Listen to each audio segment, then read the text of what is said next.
సంకల్పాలు సంచకర్మలు చేసేవారికి చింతలు లేవు.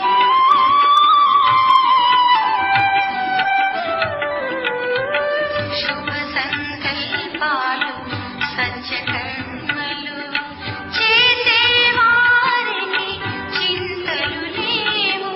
నిరాశ జీవితాలలో ఆశా జ్యోతులు వెలిగించి జ్ఞానామృతమును వర్షించు. నిరాశ జీవితాలలో ఆశా జ్యోతులు వెలిగించి జ్ఞానామృతమును వర్షించు. ఆ దీవెనలే పరమాత్మకు చేరువలై వరముల పంటలే పండించు. శుభవరముల పంటలే పండించు. దీవించి మనసే మనిషికి అందం. అందరి మన్ననలే నీకు శుభదాయకం ఫలదాయకం.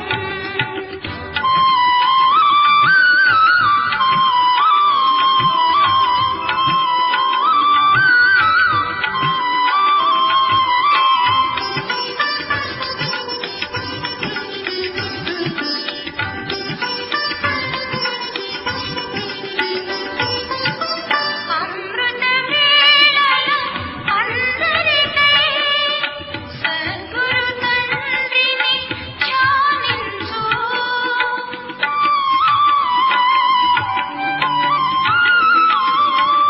అమృత వేళలో అందరికై సద్గురు తండ్రిని ధ్యానించు. నీ మనసు పలుకులను ఆలకించు. నీ శీల గుణములను గ్రహించు.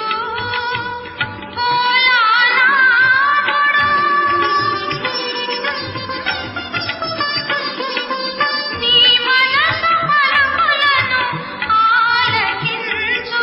నీ శీల గుణములను గ్రహించు.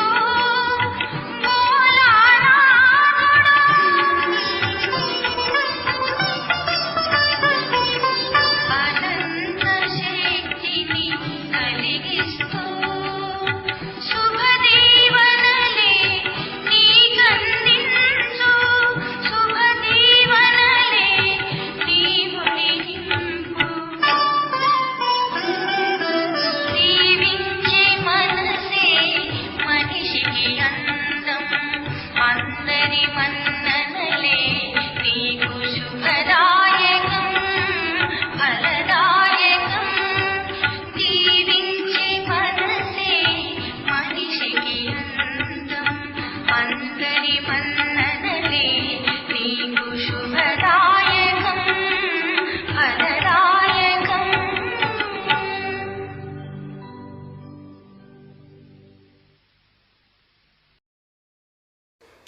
ఓం శాంతి. మురళీ డేట్ 31/7/2026. మధురమైన పిల్లలారా, పిల్లలు పెద్దవారై మా సేవ చేయాలన్న ఆశ కూడా శివబాబాకు లేదు. వారెప్పుడూ ముసలివాళ్లుగా అవ్వరు. తండ్రి నిష్కామ సేవాధారి. ప్రశ్న: భోలానాథుడైన శివబాబా పిల్లలైన మనందరి అతిపెద్ద కొనుగోలుదారుడు ఎలా? జవాబు: తండ్రి చెప్తూ ఉన్నారు, నేను ఎంతటి అమాయకుడినైనా కొనుగోలుదారుడినంటే మీ వద్ద ఉన్న పాత వస్తువులన్నీ కొని దానికి ప్రతిఫలంగా అన్నీ కొత్త వస్తువులే ఇస్తాను. బాబా ఈ తనువు, మనస్సు, ధనము అంతా మీదే అని అంటారు. దానికి ప్రతిఫలంగా మీకు సుందరమైన శరీరము, అపారమైన ధనము లభిస్తుంది. పాట: భోలానాథునికి సాటి అయిన వారు మరొకరు లేరు. ఓం శాంతి. భక్తి మార్గంలో ఈ పాట పాడుతూ ఉంటారు. పాటలన్నీ భక్తి మార్గానికి సంబంధించినవి. వాటి అర్థాన్ని కూడా తండ్రి కూర్చొని తెలియచేస్తూ ఉన్నారు. భోలానాథుడని ఎవరిని అంటారో పిల్లలు కూడా అర్థం చేసుకుంటారు. దేవతలను భోలానాథుడని అనరు.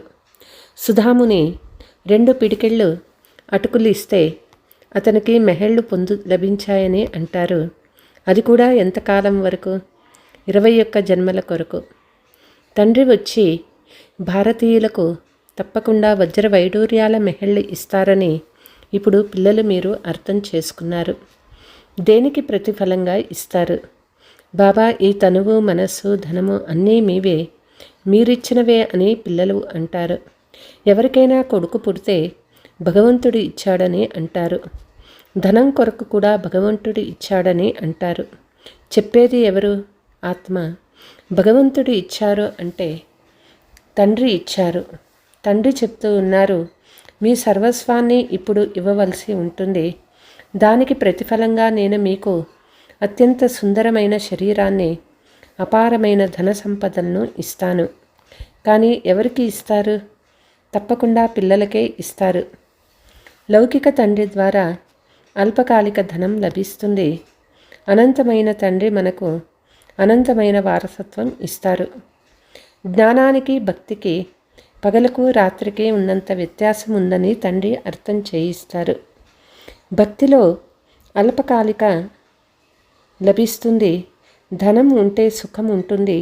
ధనం లేకుండా మనుషులు ఎంత దుఃఖీ అవుతారు.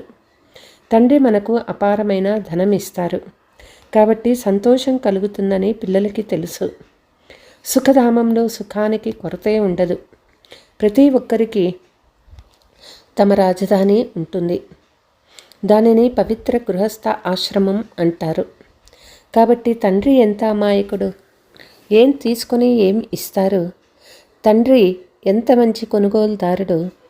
వాస్తవానికి పిల్లలకు తండ్రే కొనుగోలుదారుడు. కొడుకు పుట్టగానే అతడు పూర్తి ఆస్తికి వారసుడైపోతాడు. వారు హద్దులోని కొనుగోలుదారులు.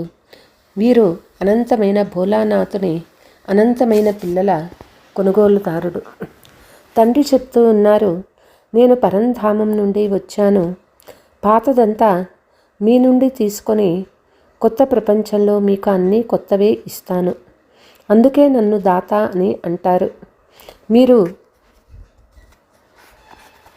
ఇటువంటి దాతను మరొకరు ఎవ్వరూ చూసి ఉండరు.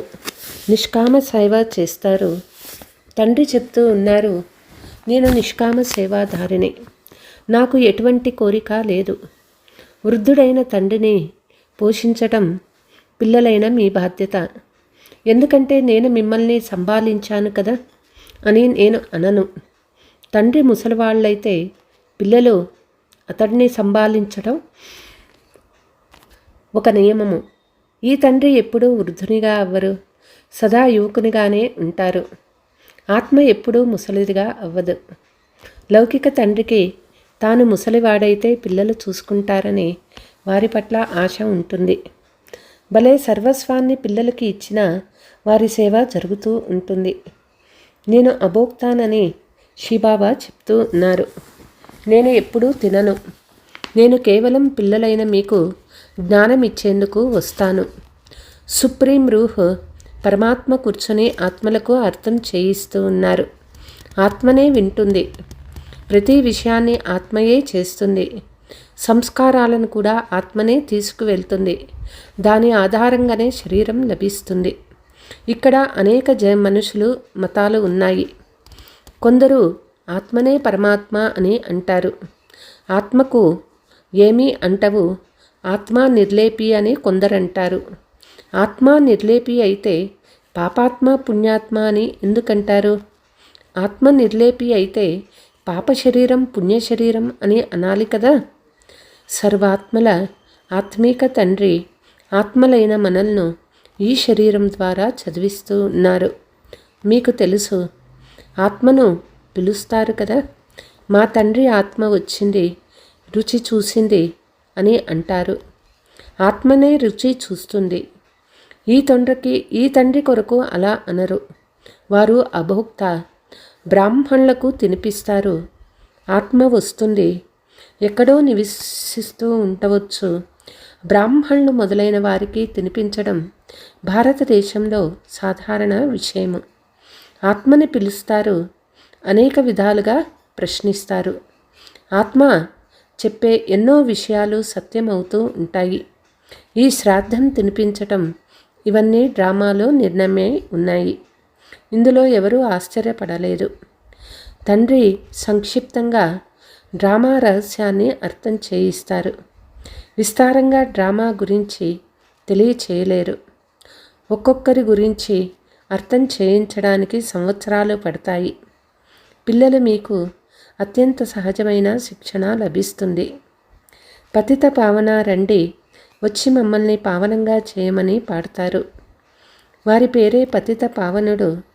బ్రహ్మ విష్ణు శంకర్లను పతిత పావనులని అనరు. తండ్రే పతిత పావనుడు, ముక్తిదాత అని అంటారు. దుఃఖహర్త సుఖకర్త అని కూడా వారినే అంటారు. వారు నిరాకారులు. శివుని మందిరంలో వెళ్ళి చూస్తే అక్కడ శివలింగం ఉంటుంది. చైతన్యంలో తప్పకుండా ఉండినారు కనుకనే పూజ చేస్తారు. ఈ దేవతలు కూడా ఎప్పుడో చైతన్యంలో ఉండేవారు కనుకనే వారికి మహిమ ఉన్నది. నెహ్రూ చైతన్యంలో ఉండేవాడు, అందుకే అతని ఫోటోను ఉంచి మహిమ చేస్తారు. ఎవరైనా ఏదైనా మంచి పని చేసి వెళ్తే వారి జడ చిత్రాలను పెట్టి మహిమ చేస్తారు. పవిత్రులను మాత్రమే పూజిస్తారు, ఏ మనిషిని పూజించరు.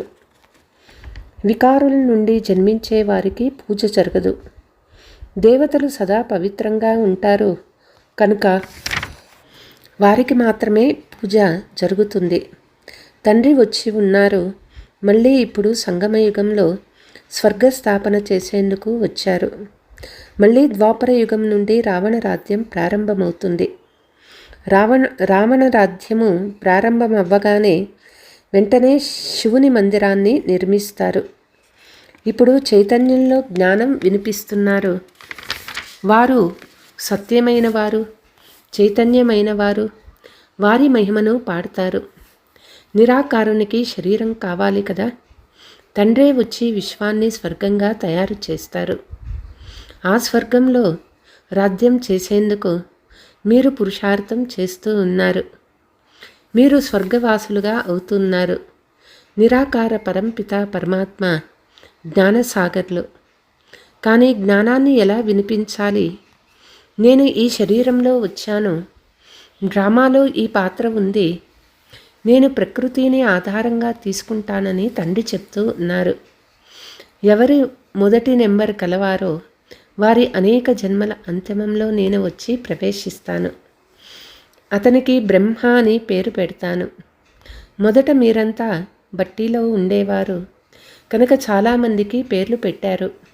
తర్వాత అనేక మంది వదిలి వెళ్ళిపోయారు కాబట్టి పేరు పెట్టినా లాభమేముంది? మీరు ఆ పేర్లు వింటే ఆశ్చర్యపడతారు. ఒకేసారి రమణీకమైన పేర్లు వచ్చాయి. సందేశీ పేర్లని తీసుకొని వచ్చింది. ఆ లిస్టు కూడా తప్పకుండా ఉంచుకోవాలి. సన్యాసులు కూడా సన్యసించినప్పుడు వారి పేర్లను కూడా మారుస్తారు. వారు ఇళ్ళు వాకిళ్ళు వదిలేస్తారు. అలా మీరు వదిలేయరు. మీరొచ్చి బ్రహ్మ పిల్లలుగా అవుతారు. మీరు మొదటి నుండి శివుని పిల్లలుగానే ఉన్నారు. మీరు బాప్ దాదా అని అంటారు. సన్యాసీలది అలా కాదు. భలే పేరును మార్చుకున్న వారికి బాప్ దాదా లభించరు. వారికి కేవలం గురువులు లభిస్తారు. హఠయోగులు హద్దులోని సన్యాసీలు, మీరు రాజయోగులు, అనంతమైన సన్యాసులు. ఇరువురికి రాత్రి పగలకు ఉన్నంత వ్యత్యాసం ఉన్నది. జ్ఞానము భక్తి వైరాగ్యము అని మహిమ చేయబడుతుంది. వారికి కూడా వైరాగ్యం ఉంది. కానీ వారిది ఇళ్ళు వాకిళ్లపై వైరాగ్యము, మీకు పూర్తి ప్రపంచంపై వైరాగ్యం ఉంది. సృష్టి పరివర్తన అవుతుందని వారికి తెలియనే తెలియదు. మీది అనంతమైన వైరాగ్యము. ఈ సృష్టి సమాప్తమవ్వనున్నది. మీ కొరకే కొత్త ప్రపంచం తయారవుతూ ఉన్నది. అక్కడికి వెళ్ళాలి, కానీ పావనం అవ్వకుండా అక్కడకు వెళ్ళలేరు. తప్పకుండా కొత్త ప్రపంచంలో దేవీ దేవత రాజ్యం ఉండేది. దానిని మళ్ళీ ఇప్పుడు తండ్రి స్థాపన చేస్తూ ఉన్నారు. శివబాబాని స్మృతి చేయడం ద్వారా మనం పుణ్యాత్ములుగా అవుతామని మీకు తెలుసు. వాస్తవానికి ఇది చాలా సహజము, కానీ స్మృతి చేయడం మర్చిపోతారు. భక్తి మార్గంలోని పద్ధతులు, సాంప్రదాయాలు పూర్తిగా భిన్నమైనవి. వాపస్ తమ ఇంటికి ఎవ్వరూ వెళ్ళలేరు. అందరూ పునర్జన్మలు తప్పకుండా తీసుకోవాలి. ఇంటికి వెళ్ళే సమయం అందరికీ ఒక్కటే. ఫలానా వారు మోక్షాన్ని పొందుకున్నారని అనడం చాలా పెద్ద అసత్యము. తండ్రి చెప్తూ ఉన్నారు, ఏ ఆత్మ కూడా మధ్యలో తిరిగి వెళ్ళలేదు, లేకుంటే పూర్తి ఆటంతా పాడైపోతుంది. ప్రతి ఒక్కరూ సతో రజో తమోలోకి తప్పకుండా రావాలి. మోక్షం కొరకు చాలామంది వస్తారు. వారికి మోక్షం లభించదని అర్థం చేయించబడుతుంది. ఇది అనాదిగా తయారు చేయబడిన డ్రామా. అది ఎప్పటికీ మారదు. ఈగ ఇక్కడ నుండి ఎగిరిపోయిందంటే తిరిగి 5000 సంవత్సరాల తర్వాత కూడా అలాగే జరుగుతుంది. తండ్రి ఎంత అమాయకుడో మీకు తెలుసు. పతిత పావనుడైన తండ్రి తన పాత్రను అభినయించేందుకు పరంధామం నుండి వస్తారు. ఈ డ్రామా ఎలా తయారు చేయబడి ఉందో ఇందులో ముఖ్యమైన వారు ఎవరున్నారో వారే అర్థం చేయిస్తారు. ఉదాహరణకి, ఈ ప్రపంచంలో అందరికంటే ధనవంతులు ఎవరు అని అన్నప్పుడు అందులో నెంబర్ వారుగా పేర్లు వ్రాస్తారు కదా. అందరికంటే ధనవంతులు ఎవరో మీకు తెలుసు. వారు అమెరికా అని అంటారు. కానీ అందరికంటే షావుకార్లు స్వర్గంలోని లక్ష్మీనారాయణలని మీకు తెలుసు. భవిష్యత్తులో అందరికంటే ధనవంతులుగా అయ్యేందుకు మీరు పురుషార్థం చేస్తూ ఉన్నారు. ఇది ఒక రేస్ వంటిది. లక్ష్మీనారాయణల వంటి షావుకార్లు ఎవరైనా ఉంటారా? అల్లావుద్దీన్ కథను కూడా తయారు చేశారు. రుద్దగానే కుబైర్ ఖజానా వెలువడుతుందని అంటారు. అనేక రకరకాల నాటకాలు తయారు చేస్తారు. ఈ శరీరాన్ని వదిలి స్వర్గంలోకి వెళ్తామని ఇప్పుడు మీ బుద్ధిలో ఉన్నది. మనకు లెక్కలేనంత కుబేర ఖజానా లభిస్తుంది.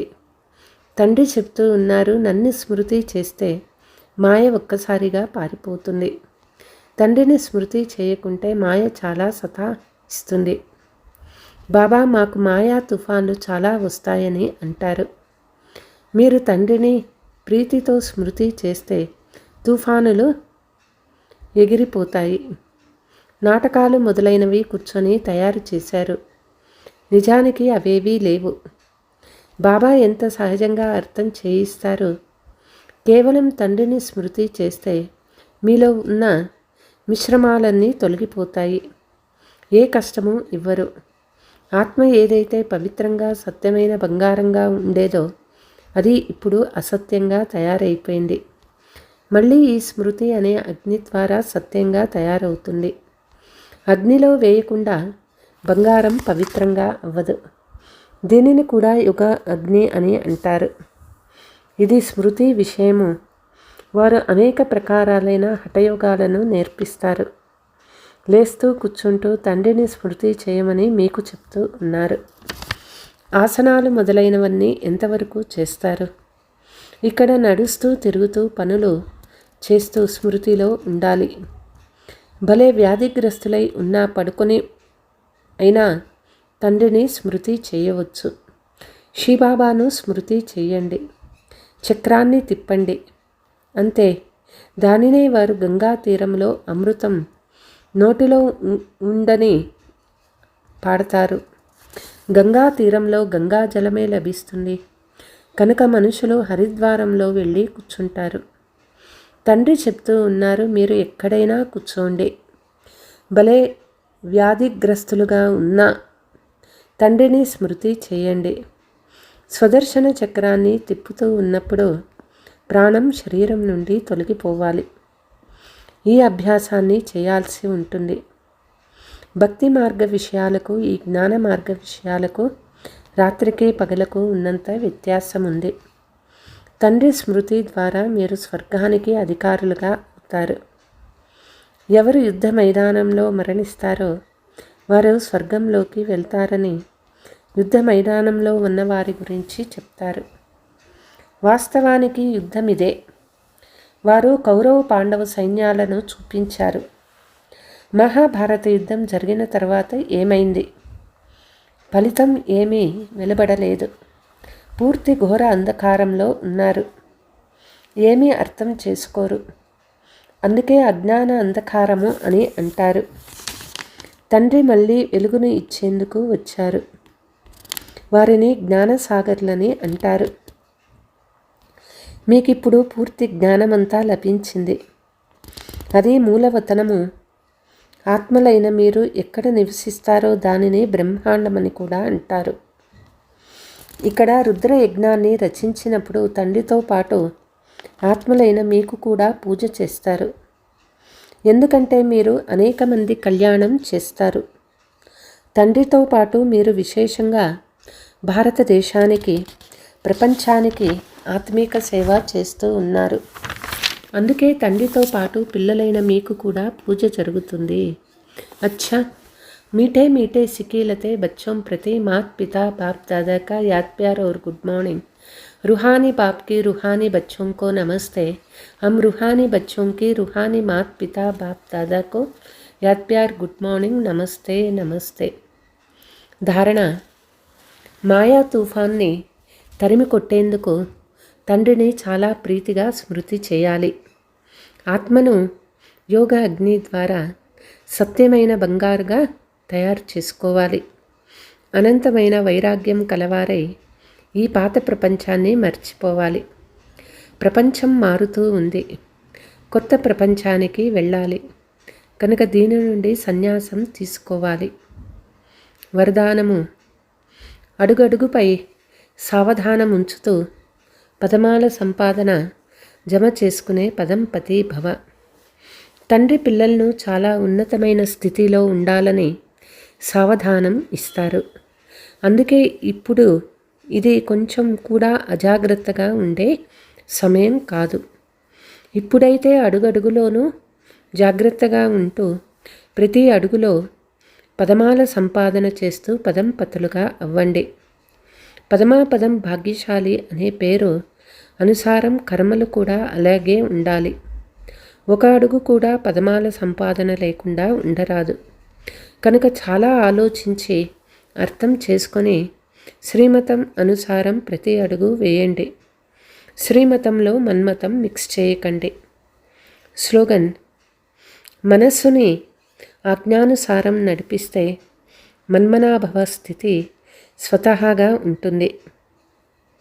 అవ్యక్త సూచన: స్మృతిని శక్తిశాలిగా చేసుకునేందుకు విస్తారంలోకి వెళ్తూ సారంలో ఉండే స్థితిని అభ్యాసం చేయడం తక్కువ కారాదు. విస్తారంలో సారాన్ని మర్చిపోరాదు. తినండి, తాగండి, సేవ చేయండి, కానీ భిన్నత్వాన్ని మర్చిపోకండి. సాధన అంటే శక్తిశాలి స్మృతి. నిరంతరం తండ్రితో హృదయపూర్వక సంబంధం. కేవలం యోగంలో కూర్చోవడం సాధన కాదు. కానీ ఎలాగైతే శరీరంతో కూర్చుంటారో అలా హృదయము, మనస్సు, బుద్ధి ఒక్క తండ్రి వైపు, తండ్రి జతలో కూర్చోవాలి. ఇటువంటి ఏకాగ్రత జ్వాలనే ప్రజ్వలితం చేస్తుంది. అచ్చా, ఓం శాంతి.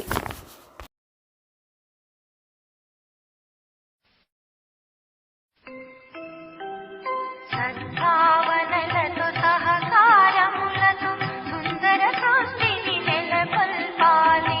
సద్భావనలతో సహకారములతో సుందర సృష్టిని నెలకొల్పాలి.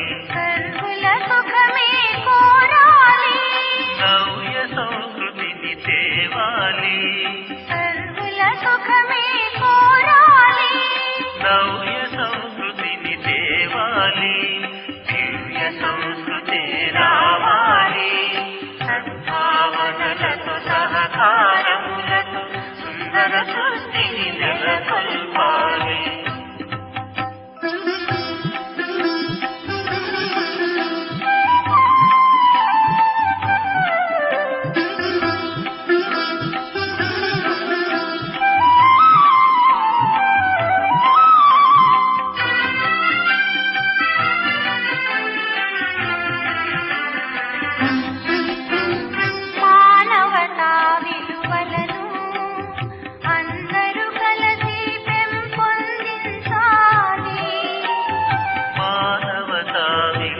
కళలను అందరూ కలిసి పెంపొందించాలి.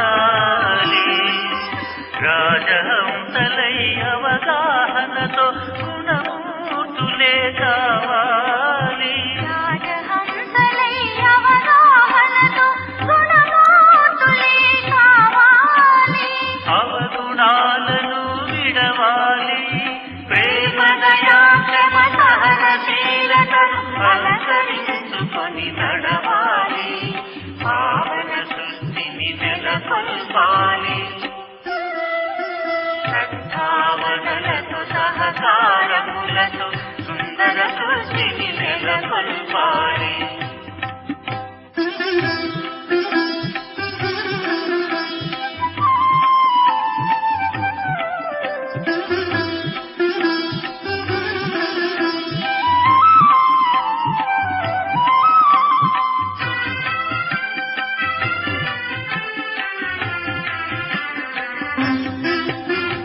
తోటివారిని గౌరవించుటే మానవతకు ఒక ప్రతీక. తోటివారిని గౌరవించుటే మానవతకు ఒక ప్రతీక. శాంతి సౌఖ్యములు పంచుతూ ఐక్యత భావము పెంపొందించాలి. శాంతి సౌఖ్యములు పంచుతూ ఐక్యత భావము పెంపొందించాలి. ఈశాద్వేషాలు మరచి మనమంతా ఒకటిగా కలచి. ఈశాద్వేషాలు మరచి మనమంతా ఒకటిగా కలచి. సర్వేశ్వరుని స్వప్నాలకు సాకార రూపం తేవాలి.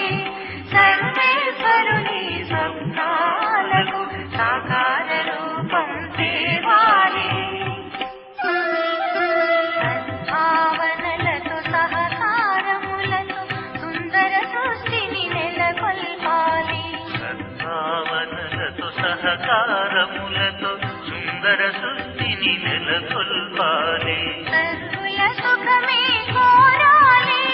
నవ్య సంస్కృతిని తేవాలి. సర్వుల సుఖమే కోరాలి. నవ్య సంస్కృతిని తేవాలి. దివ్య సంస్కృతే రావాలి. సద్భావనలతో సహకారములతో సుందర సృష్టిని నెలకొల్పాలి. సుందర సృష్టిని నెలకొల్పాలి. సుందర సృష్టిని నెలకొల్పాలి.